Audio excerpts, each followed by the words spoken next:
श्री गुरुदेव दत्त. नमस्ते स्वामी भक्तांनो.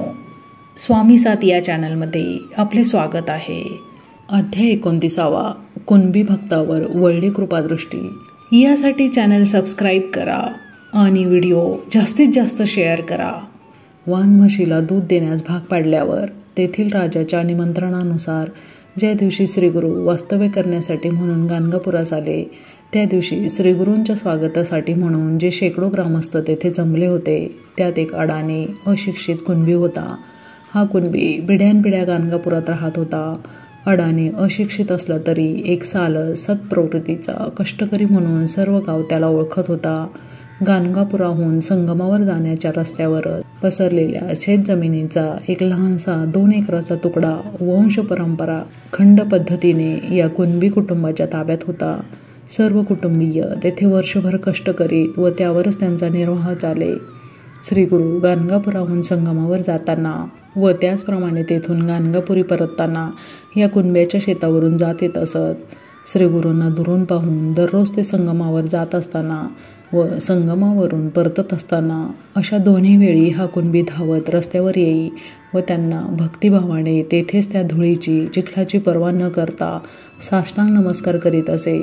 श्रीगुरू सुहास्य वदनाने त्याला आशीर्वाद देत व पुढे जात आशीर्वाद निदर्शक नारायण या शब्दाविन श्रीगुरू त्याच्याशी काहीही बोलत नसन व तोही श्रीगुरूंना काही सांगत नसे अथवा त्यांच्यापाशी काही मागत नसे.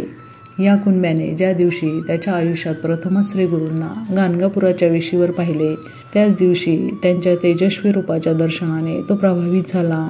दुसऱ्याच दिवशी त्याने शेतावर एका कोपऱ्यात पूर्वाभिमुख असा 1.5-2 हात लांबी रुंदीचा कोनाडा बांधून काढला व चैत्रशुद्ध प्रतिपदेच्या शुभदिनी तेथे एक श्रीफळ ठेवले. ब्राह्मणाकरवी त्या श्रीफळाची विधीपूर्वक पूजा करून प्रत्यक्ष श्रीगुरू समजून त्या श्रीफळाची तेथे स्थापना केली. या श्रीफळात तो श्रीगुरूंना पाहू लागला, त्यांना अनुभवू लागला, आपली सुखदुःखे त्यांना सांगू लागला. शेतातील काम संपल्यावर तासनतास तो त्यांच्यासमोर बसून त्यांचे स्तवन करू लागला. दररोज मनोभावे तो त्यांचे पूजन करू लागला. सदैव आपणाला श्रीगुरूंचा आधार आहे, त्यांचे पाठबळ आहे, या अतिविश्वासाने तो शेतात कष्टू लागला. श्रीगुरू गाणगापुरात वास्तव्य करण्यास आल्यावर आता वर्षभराचा काळ लोटला होता. शेतात श्रीगुरू म्हणून ठेवलेल्या श्रीफळालाही वर्ष होत आले होते. तेव्हा त्याने त्या वर्षीच्या चैत्र पाडव्याला त्या श्रीफळाचे ब्राह्मणांकरवी पूजन करविले व त्या श्रीफळाचे संगमावर विसर्जन करून नवीन श्रीफळाची त्या जागी पुनरपी स्थापना केली. प्रतिवर्षी अशा प्रकारे नवीन श्रीफळाची स्थापना होऊन जुन्याचे विसर्जन केले जात होते. अशा प्रकारे 10 वर्ष उलटली. शेतातील त्या श्रीफळाच्या पूजेत उपासनेत त्याचप्रमाणे दररोज रस्त्यावर येऊन श्रीगुरूंना साष्टांग नमस्कार करणे या नेमात कधी खंड पडला नाही. थंडी, वारा, पाऊस यांना त्याने दाद दिली नाही. त्याचप्रमाणे सांसारिक शारीरिक अडचणींची ढालही त्याने वापरली नाही. अतीव श्रद्धा, विश्वास, निस्सीम भक्ती, उपासना यांचा त्याच्याकडून त्याला नकळत असा एक आदर्शच निर्माण होत होता. ही अशी 10 वर्ष उलटल्यावर त्या कुणब्याला आपली आर्थिक परिस्थिती सुधारली आहे हे जाणवू लागले. श्रीगुरू गावात वास्तव्यास येईपर्यंत अनेकदा संध्याकाळचे पूर्ण उपवास घडत. एखादे वर्ष तर असे जाई की नवे पीक हाती येण्यापूर्वीच 2-4 महिने फक्त पाण्याचा व रानातील कंदांचा आधार पोटास द्यावा लागत असे. पण आता त्याला हे चित्र पालटलेले दिसू लागले. एखादे वर्ष दुष्काळी म्हणून पूर्णपणे पिकाविना गेले तरी घरातील कोठारे सुखाने आधार देत होती व शिवाय एखाद्या नडलेल्या शेजाऱ्या पाजाऱ्यालाही मदत करता येत होती. त्याची निश्चित श्रद्धा होती, विश्वास होता की हे सर्व श्रीगुरूंची कृपेने. खात्रीपूर्वक त्याला वाटत होते की तो शेतातील कोनाडाच ही सर्व सुखाची समृद्धीची बरसात करीत आहे. तो म्हणत होता, मी तर तोच 10 वर्षांपूर्वीचाच आहे. शेतही तेच आहे, घरातील शेतावर राबणारी माणसेही तीच आहे.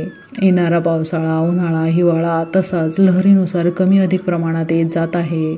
मग हा चमत्कार कसा झाला, कोणी केला? त्या श्रीगुरूंना हा झालेला नाही, कारण श्रीगुरूच तेवढे या गावी 10 वर्षांपूर्वी नवीन आले. तेव्हा ही करणी त्यांचीच आहे असे तो ठामपणे म्हणत होता. अशा प्रकारे सुखासीन झाला असतानाही तो श्रीगुरूंचा निस्सीम भक्तच राहिला. त्या शेतांवरील कोनाडात स्थापलेल्या श्रीफळाची उपासना करण्यात तेथे भक्ती भजन पूजन करण्यात त्याने आपली कसलीच ढिलाई निर्माण होऊ दिली नाही. दररोज रस्त्यावर जाऊन त्या चिखलाची धुळीची पर्वा न करता श्रीगुरूंना शिरसाष्टांग दंडवत करण्यात आपली सोबतता त्याने कधी आड येऊ दिली नाही. परिस्थिती बदलली तरी वृत्तीने, चित्ताने, मनाने, बुद्धीने, अंतकरणाने तो तसाच राहिला. उलट हे सर्व करण्यात त्याचा उत्साह, त्याची भावना, त्याची श्रद्धा दृढावली होती.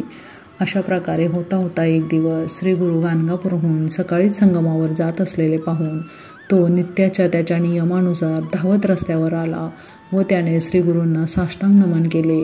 पण आज श्रीगुरू नित्याच्या पद्धतीनुसार त्याच्याशी काही न बोलता, निघून न जाता तेथे थांबले व त्याला म्हणाले, काय रे बाबा, काय इच्छा मनात धरून तू हा दररोज मला नमस्कार करतो आहेस? तुला काही हवे आहे काय? मला निर्भीडपणे सांग, संकोचू नकोस. हे श्रीगुरूंचे बोल ऐकून त्या कुणब्याला आनंद तर झालाच, पण आश्चर्यही वाटले. कारण गेल्या 10 वर्षात त्याने कधी इथे श्रीगुरूंचा आवाज ऐकला नव्हता. तो हात जोडून म्हणाला, देवा, तुमच्याकडे काय मागणार? काय द्यायचे ते तुम्ही स्वतःहून जाणून भरपूर देतच आहात. न मागताच भक्तवत्सला तुमच्याकडून अखंडपणे भरपूर मिळत आहे. भक्ताची पुढे होणारी अडचण अंतर्ज्ञानाने वेळीच जाणून त्याला सावध करण्याचे अलौकिक ज्ञान तुमच्यापाशी आहे. भक्ताला केव्हा दिले पाहिजे, किती दिले पाहिजे, काय दिले पाहिजे हे तुम्हालाच अधिक कळते. तेव्हा तुमच्याकडे मागायचे ते काय व कशाला? मी पूर्ण समाधानी आहे.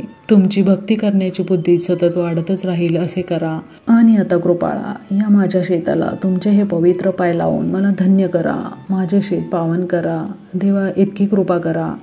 ही त्याची विनवणी ऐकून श्रीगुरू त्याच्याबरोबर शेतात गेले. तेथे गेल्यावर शेतात काय पेरले आहे म्हणून त्यांनी विचारणा केली. यावर कुणबी म्हणाला, ज्वारी पेरली आहे. तुमच्याच कृपेने पीक चांगले येणार असे दिसत आहे. महिन्याभरात पीक कापणीस तयार होईल. आता तर ही भूमी पावन झाली आहे. या भूमीला तुमचा चरणस्पर्श झाला आहे. तेव्हा तेथे सूर्यचंद्र असेपर्यंत प्रतिवर्षी पीक भरपूर येत राहणार याची मला खात्री आहे. तुमच्या पायधुळीने आज येथे अमृत सिंचन झाले आहे. हे त्याचे बोलणे आटोपल्यावर श्रीगुरू त्याला म्हणाले, हे बघ, तुझा माझ्यावर पूर्ण विश्वास असेल तर तुला काही सांगू इच्छितो. ऐकणार असलास तरच सांगेन. श्रीगुरूंचे हे शब्द ऐकून कुणब्याला वाईट वाटले. तो श्रीगुरूंचे चरण धरून त्यांना म्हणाला, दयाळा, अशी शंका मनात आणू नका. स्वप्नातही तुमच्या आज्ञेचा अवमान होईल, तुमच्या शब्दांचे उल्लंघन होईल अशी कृती माझ्याकडून होणार नाही. असे करण्याचा विचारही माझ्या मनाला शिवणार नाही. तुम्ही आज्ञा तर करून पहा. तुम्ही फक्त हुकूम करायची खोटी. तुम्ही म्हणल्यास हे शिरही उतरवून तुमच्या चरणावर ठेवले जाईल. तेव्हा जे काही सांगायचे असेल ते सांगा व माझी कसोटीच घ्या. त्याचा हा परमोच्च भक्तिभाव पाहून, विश्वास पाहून श्रीगुरूंना आनंद झाला. ते म्हणाले, मी स्नान करून माध्यान्नीस परत फिरेपर्यंत हे सर्व पीक कापून काढ. कचरा पण येथे राहू देऊ नकोस. पीक कापणीस अजून तयार झालेले नाही हा विचारही मनात आणू नकोस. उशीर करू नकोस. लागलीच कामास लाग. श्रीगुरूंची ही आज्ञा शिरसावंद्य मानून कुणबी लागलीच गावात शेताच्या धन्याकडे गेला व म्हणाला, या वर्षीच्या खंडाचा करार झालेला नाही. तो गेल्या वर्षीचाच आकार धरून पुरा करा. धनी म्हणाला, असे कसे होईल? यावर्षी पीक चांगले येणार आहे. तेव्हा पीक कापल्यावरच ठरवू. कुणब्याने लागलीच खंड नक्की करण्याचा आग्रह धरला व गेल्या वर्षीच्या 1.5 पटीने हिशोब करा असे म्हणू लागला. शेवटी होना करता करता दुप्पट देण्याचे ठरवून करार झाला. करार होताच कुणबी कोयता घेऊन शेतात गेला व सपासप जराही उसंत न घेता ते हिरवेगच्च तारारलेले उभे पीक त्याने भुईसपाट केले. त्याच्या कुटुंबियास तो पीक कापू लागला आहे हे कळताच ते सर्व धावत तेथे आले व त्याला अडवू लागले. पण तो कोणालाही जुमानेना. मग ते कुटुंबीय त्या शेताच्या धन्याकडे गेले व शेतात चाललेला हा प्रकार सांगताच तो सावकार त्यांना म्हणाला, कापेनका शेत, मला काय त्याचे? मी करारानुसार दुप्पट वसूल करणार.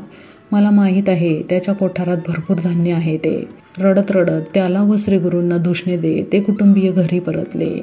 एव्हाना कापलेल्या पिकाचा ढीग गुरांना हिरवा चारा म्हणून उपयोग होईल या विचाराने त्याने एका कोपऱ्यात गोळा करून ठेवला व शेत स्वच्छ केले. आता तेथे 1.5 हात उंचीची मुळे तेवढीच दिसत होती. मध्यान्ह होत आली. श्रीगुरूंनी संगमावरून परत फिरण्याची वेळ जवळ आली. कुणबी श्रीगुरूंची वाट पाहत होता. श्रीगुरूंना दुरून पाहता तो धावत त्यांच्यापाशी गेला व म्हणाला, स्वामी महाराज, देवा, तुमच्या आज्ञेप्रमाणे शेत साफ केले आहे, नजर टाकणार काय? हे ऐकून श्रीगुरु चल म्हणून त्याच्याबरोबर शेतात आले व तो सर्व प्रकार पाहून त्याचा आपल्या शब्दावरील हा विश्वास अनुभवून आनंदले. पण गंभीर मुद्रा करून म्हणाले, असा कसा रे अडाणी तू? माझी थट्टाही तुला कळली नाही. शेत कापून टाक असे मी तर थट्टेने म्हटलो होतो. तू तर खरे मानून सर्वनाशच करून बसलास. आता काय करणार? असे म्हणून श्रीगुरु त्याच्या चेहऱ्यावरील हावभाव पाहू लागले. पण त्यांना त्याच्या चेहऱ्यावर कसलाच फरक झालेला दिसला नाही. तो म्हणाला, तुम्ही कोणत्या हेतूने बोलतात, का बोलतात हे तुमचे तुम्हाला माहीत. माझ्या देवाच्या आज्ञेचे पालन करणे हा माझा धर्म, हे माझे कर्तव्य. स्वप्नात जरी तुमची आज्ञा कानी आली असती तरी मी तिचे पालन केले असते. मग हे तर तुम्ही प्रत्यक्ष येथे येऊन ऐकवलेले शब्द. शिवाय आता पुढे काय होणार याचीही काळजी मी कशाला करू? हे शेत तर तुमचेच आहे व मी पण तुमचाच. सर्व विश्वाची चिंता वाहणारे तुम्ही आहात. त्याचे हे बोल ऐकून श्रीगुरु त्याला म्हणाले, अशीच जर तुझी प्रामाणिक भावना असेल तर तुला कसलीच चिंता करावी लागणार नाही. माझ्या शब्दांवर विसंबून विश्वासून तू हे शेत कापले आहेस, तेव्हा यापुढे काय करायचे ते मी पाहतो. तू निश्चिंत हो. असे म्हणून श्रीगुरु मठात परतले व तो कुणबी आनंदून घरी गेला. कुणबी घरी गेल्यावर पाहतो तर ते शेत कापल्यामुळे संपूर्ण वर्षाचे अन्नधान्य प्रहरभरातच नष्ट केल्यामुळे घरात एखाद्याचा मृत्यू झाल्याप्रमाणे रडारड चालली होती. त्याला व श्रीगुरूंना दूषणे दिली जात होती. श्रीगुरूंना दिली जात असलेली दूषणे त्याला ऐकविण्यात तो फार कष्टी झाला. म्हणू लागला, श्रीगुरूंना दोष देण्यात तुम्हाला काहीच कशी खंत वाटत नाही. पहा, तुम्ही कसे स्वार्थी आहात. काल रात्रीपर्यंत अगदी तोंड फाटेल इतकी तुम्ही सर्व श्रीगुरूंची स्तुती करीत होता. त्यांच्यामुळे हे सुखाचे दिवस पाहत आहोत असे प्रत्येक दिवशी किमान एकदा तरी तुमच्याकडून बोलले जात होते. तीच तुम्ही माणसे आज श्रीगुरूंवर आग पाकडत आहात. कारण काय तर तुमच्या कल्पनेनुसार तुमच्या स्वार्थास धक्का लागला. कृपा करून या वृत्तीचा त्याग करा. त्याच्यावर पूर्ण विश्वासून सर्व जीवनाचा भार त्याच्यावर सोपवा. सर्व बुद्धी प्रेरणा तोच देतो आहे हे पुरेपूर जाणून या परमसत्यावर पूर्णपणे विश्वासून त्याची सतत आठवण ठेवून प्रामाणिकपणे कष्ट करीत राहा. तो तुम्हाला मुळीच वाऱ्यावर सोडणार नाही. आज त्यांनी जे काही मला सांगितले, जी काही कृती माझ्याकडून करून घेतली त्यामागे त्यांचा काहीतरी उद्देश निश्चितच असणार. त्रिकालज्ञ ते आहेत. हे असे त्यांनी का केले याचा विचारही करू नका. पुढे कसे होईल याची व्यर्थ चिंता करू नका. कालच रात्री कोठारा शेजारीच तो अकस्मात जाळ भडकला असता आपणास मध्यरात्री निद्रेतून कोणी उठवले, तो जाळ कोणी विझवला, त्याचेच वणव्यात रूपांतर करून तुमचे सर्व साठवलेले धान्य, तुमची ही झोपडी तुमच्या सकट नष्ट करणे त्याच्या शक्तीबाहेरचे का होते? काल रात्री सर तुम्ही सर्वजण म्हणत होता की श्रीगुरूंनी वाचवले, सांभाळले म्हणून. तेव्हा विश्वास ठेवा व म्हणा, विश्वाघरचा योजना तोच जाणे. गेल्या 10 वर्षात एक क्षणभर न थांबणारे श्रीगुरू आज या क्षुद्रावर कृपा करण्यासाठी का थांबले? का ते शेतात आले? का त्यांना या कापणीचा आदेश द्यावासा वाटला? निश्चितच यामागे काहीतरी खास कारण असणार. आपल्याला न दिसणारे असे काहीतरी त्यांना दिसले असणार. तेव्हा विश्वास बाळगून शांत व्हा.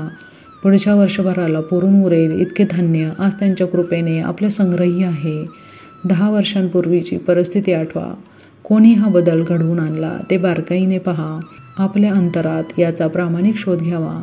म्हणजे तुमच्याही अंतःकरणात त्यांच्यावरील भक्तिप्रेमाने, आदराने, मंदपणे तेवत असलेला तो लहानसा दिवा तुम्हाला अवश्य दिसेल. हे कुणब्याचे म्हणणे ऐकून ते जरा शांत झाले व मनात म्हणू लागले, व्हायचे ते तर होऊन गेले. आता दोष तरी कोणाला व कशाला द्यायचा? खंत करून पुढील आनंदाला तरी नाट कशाला लावायचा? प्रार्थनाप्रमाणे घडायचे ते घडेल असे म्हणून असा विचार करून सर्वांनी त्या विषयावर पडदा पाडला. शेजारी पाजारी संन्याशाच्या नादाला लागून हातातोंडाशी आलेले उभे पीक या वेड्याने कापून टाकले असे म्हणू लागले. त्याला मूर्ख म्हणू लागले. त्याला हसू लागले. कुणबी मात्र या विषयावर कोणाशी काही बोलत नसे. स्नान व अन्नपाणी एवढ्यापुरताच तो घरी येई व बाकी सर्व वेळ शेतात कष्ट करीत किंवा त्या कोनाड्यातील त्याच्या देवाशी हितगुज करण्यात घालवीत असे. 8 दिवस या घटनेला होऊन गेल्यावर तेथील हवामानात एकाएकी बदल झाला. झोंबणारे भर दुपारी सर्व शरीर कडाळून टाकणारे थंड वारे वाहू लागले व बोलता बोलता मूळ नक्षत्रावर मुसळधार पाऊस कोसळू लागला. सर्व शेतकऱ्यांच्या तोंडचे पाणी पळाले. डोळ्यांदेखत त्यांचे उभे पीक नष्ट होत असलेले त्यांना निमूट हतबल होऊन पाहावे लागले. संपूर्ण गावावर हे अनपेक्षित अरिष्ट ओढावले. दुसरा दिवस उजाडला. चांगला सूर्यप्रकाश पसरला. जो तो आपल्या शेतावर गेला व तेथील दृश्य पाहून हळहळत पुढील संपूर्ण वर्ष दुष्काळाशी सामना करीत घालवावे लागणार या खात्रीचे गाठोडे काखेला बांधून व चिंतेचा बोजा डोक्यावर घेऊन निराश अंतकरणाने घरी परतला. या कुणब्याचे सर्व सहकुटुंबही शेतावर गेले. शेत कापल्यावर कचराही हलवण्यात आला होता. तेव्हा शेतात प्रमाणाबाहेर पाणी साचून राहण्याची शक्यताही नव्हती. मुळे तशीच शाबूत होती. वर उत्तम पाऊस झाला होता. पुन्हा रोपे येण्याची त्यांना खात्री वाटू लागली. शेतकऱ्याची दृष्टी व अनुभव त्यांचेपाशी होता म्हणून त्यांनी लगेच चांगलेच पीक हाती येणार हा अंदाज बांधला व शेत कापले ते बरे केले असे त्यांना आता वाटू लागले. श्रीगुरूंनी 8 दिवसांनी येणारी ही नैसर्गिक आपत्ती अंतर्ज्ञानाने जाणून त्या आपल्या एकनिष्ठ भक्ताला तो आपण सांगू तसा आपल्यावर विश्वासून वागेल याची खात्री झाल्यावर सावध केले. त्याच्या हिताचे अशा प्रकारे रक्षण केले होते. हे सर्व कुटुंबियांना आता पूर्णपणे पटले. सर्वजण परत उत्साहाने शेतात राबू लागले. तेथे श्रमता भक्तिगीते गाऊ लागले, भजने म्हणू लागले. श्रीगुरुस्तवन चाललेच होते. होता होता पीक तयार झाले, कापणी झाली. घरी असलेली कोठारे भरली व नवीन बांधण्याची जरुरी भासली. पण गावातील बहुतेकांची ती अन्नान्न परिस्थिती पाहून तो कुणबी हळहळला. खंडाचे धान्य घेऊन जा असे सांगण्यासाठी सावकारा घरी गेला असता त्याला तो म्हणाला, माझ्याकडे अपेक्षेपेक्षा 10 पटीने पीक आले असून त्यातील अर्धे तुम्ही घ्या व गरिबांना ते वाटा. सावकाराने तसे केल्यास माझ्याकडून पाप घडेल. मी ठरल्याप्रमाणे गतवर्षीच्या दुप्पट एवढेच धान्य देणार.